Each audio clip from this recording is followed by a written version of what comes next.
motivasi kinerja dan kepuasan kerja. Saya sendiri Febriana Eka Diani akan menjelaskan tentang kepuasan kerja. Saya Ahmadullah Hilma. Di sini saya akan menjelaskan tentang kepuasan kerja.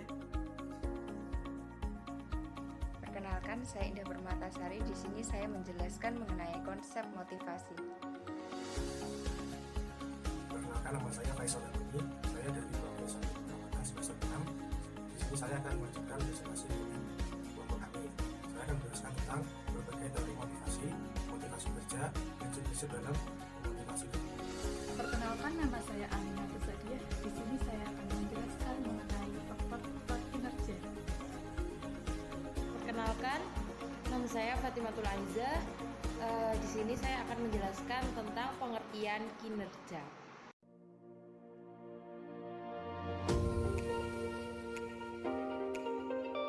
Kemampuan melaksanakan tugas merupakan unsur utama dalam menilai kinerja seseorang. Namun, tugas tidak akan dapat diselesaikan dengan baik tanpa didukung oleh suatu kemauan dan motivasi. Pengertian motivasi.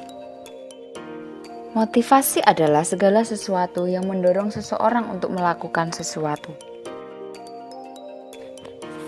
Motivasi memiliki manfaat. Di sini manfaat motivasi yang utama adalah menciptakan gairah kerja sehingga produktivitas kerja meningkat. Sementara itu, manfaat yang diperoleh karena bekerja dengan orang-orang yang termotivasi adalah pekerjaan dapat diselesaikan dengan tepat. Motivasi mempunyai 3 unsur utama, yaitu kebutuhan, dorongan, dan tujuan. Kebutuhan muncul karena seseorang merasakan sesuatu yang kurang, baik fisiologis maupun psikologis. Dorongan merupakan arahan untuk memenuhi kebutuhan, sedangkan tujuan adalah akhir dari suatu siklus motivasi. Menurut bentuknya, motivasi terdiri atas motivasi intrinsik, motivasi ekstrinsik, dan motivasi terdesak. Di sini saya akan menjelaskan untuk motivasi yang pertama, yaitu motivasi intrinsik. Motivasi intrinsik yaitu motivasi yang datangnya dari dalam diri individu. Motivasi intrinsik ini dikelompokkan menjadi 2. Yang pertama yaitu fisiologis, yang merupakan motivasi alamiah seperti rasa lapar dan haus. Yang kedua yaitu psikologis, yang dapat dikelompokkan menjadi 3 kategori dasar. Yang pertama, kasih sayang, motivasi untuk menciptakan kehangatan, keharmonisan, kepuasan batin atau emosi dalam berhubungan dengan orang lain. Yang kedua, mempertahankan diri, menghindari diri dari rasa malu dan ditertawakan orang lain. Yang ketiga, yaitu memperkuat diri dengan berprestasi dan mendapatkan pengakuan dari orang lain. Kemudian beralih ke motivasi ekstrinsik. Motivasi ekstrinsik merupakan motivasi yang datangnya dari luar individu. Misalnya, motivasi eksternal dalam belajar antara lain berupa penghargaan, pujian, hukuman, atau celaan yang diberikan oleh guru, teman, atau keluarga. Yang terakhir yaitu motivasi terdesak. Motivasi terdesak ini merupakan motivasi yang muncul dalam kondisi terjepit secara serentak dan menghentak dengan cepat sekali. Selanjutnya, berbagai teori motivasi. 1. Teori kebutuhan. Teori kebutuhan berfokus pada kebutuhan orang untuk hidup berkecukupan. Yang kedua, teori keadilan. Teori keadilan didasarkan pada asumsi bahwa faktor utama dalam motivasi pekerjaan adalah evaluasi individu atau keadilan dari penghargaan yang diterima. Yang ketiga, teori harapan. Teori ini menyatakan cara memilih dan bertindak dari berbagai alternatif tingkah laku berdasarkan harapannya. Yang keempat, teori penguatan menunjukkan berbagai konsekuensi tingkah laku di masa lampau akan mempengaruhi tindakan di masa depan dalam proses belajar. Yang kelima, teori presentasi. Selanjutnya adalah motivasi kerja. Motivasi kerja adalah tindakan kondisi yang berpengaruh untuk membangkitkan, mengarahkan, dan memelihara perilaku yang berhubungan dengan lingkungan kerja. Terdapat beberapa prinsip dalam memotivasi kerja pegawai, antara lain: yang pertama, prinsip partisipatif. Yang kedua, prinsip komunikasi.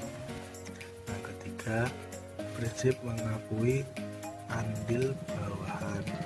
Prinsip pendelegasian wewenang. 5. Prinsip memberi perhatian. Peran manajer dalam menciptakan motivasi. Manajer memegang peran penting dalam memotivasi staf untuk mencapai tujuan organisasi. Untuk melaksanakan tugas tersebut, manajer harus memperhatikan keunikan atau kekreatifan stafnya dan berusaha untuk memberikan tugas sebagai suatu strategi dalam memotivasi staf.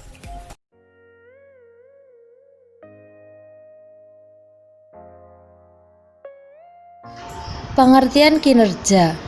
Yang pertama, menurut Supriyanto dan Ratna 2007, kinerja atau performance adalah effort atau upaya atau aktivitas ditambah achievement atau hasil kerja atau pencapaian hasil upaya. Selanjutnya, kinerja dirumuskan sebagai P sama dengan E ditambah A.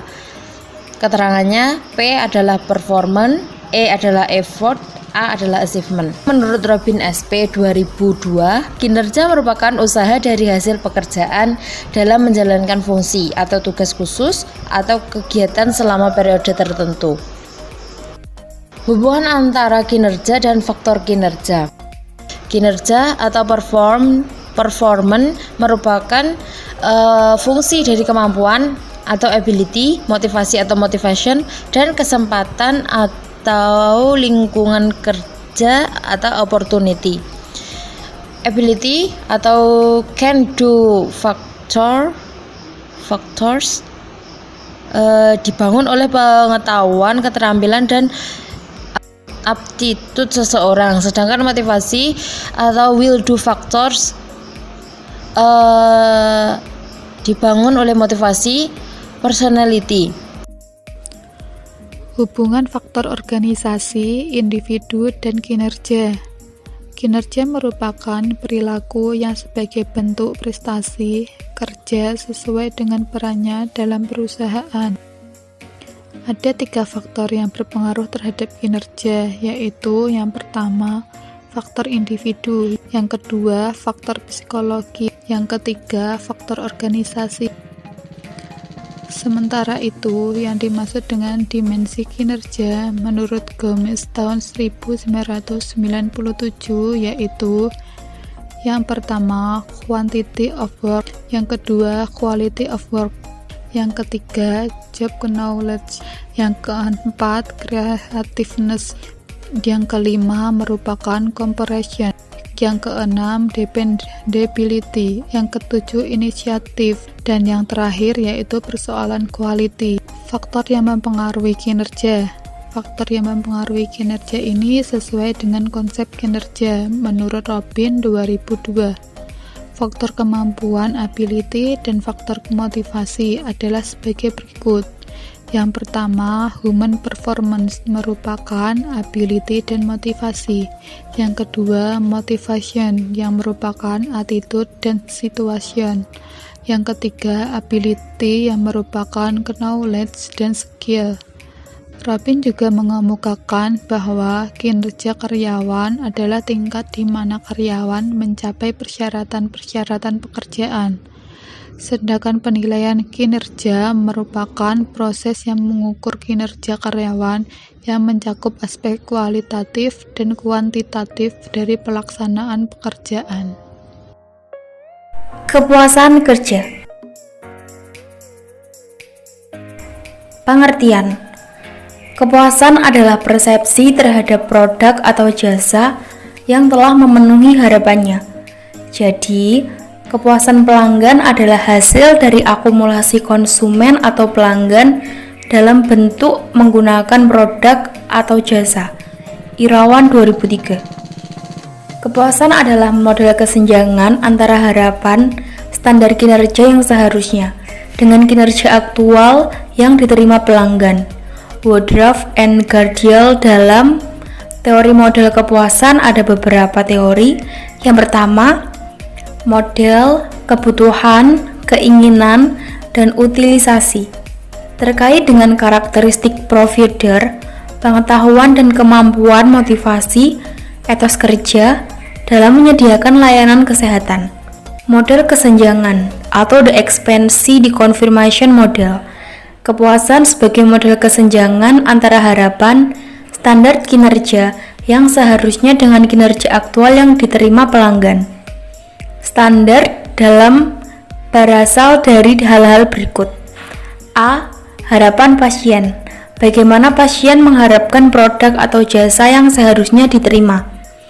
B. Pesaing.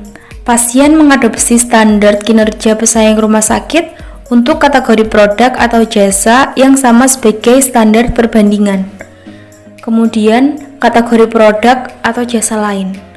Janji promosi dari rumah sakit, nilai atau norma industri kesehatan yang berlaku. Supriyanto dan Ratna 2007. Kepuasan pelanggan terjadi apabila apa yang terjadi kebutuhan, keinginan, harapan pelanggan dapat Anda penuhi, maka pelanggan akan puas. Kepuasan pelanggan adalah perasaan senang atau puas bahwa produk atau jasa yang diterima telah sesuai atau melebihi harapan pelanggan. Faktor-faktor yang memengaruhi kepuasan, pertama ada kualitas produk atau jasa, yang kedua ada harga, yang ketiga ada emosional, yang keempat kinerja, yang kelima estetika, yang keenam karakteristik produk, yang ketujuh pelayanan, yang kedelapan lokasi, 9 fasilitas, 10 komunikasi, yang ke-11 suasana, dan yang terakhir adalah desain visual. Indikasi kepuasan.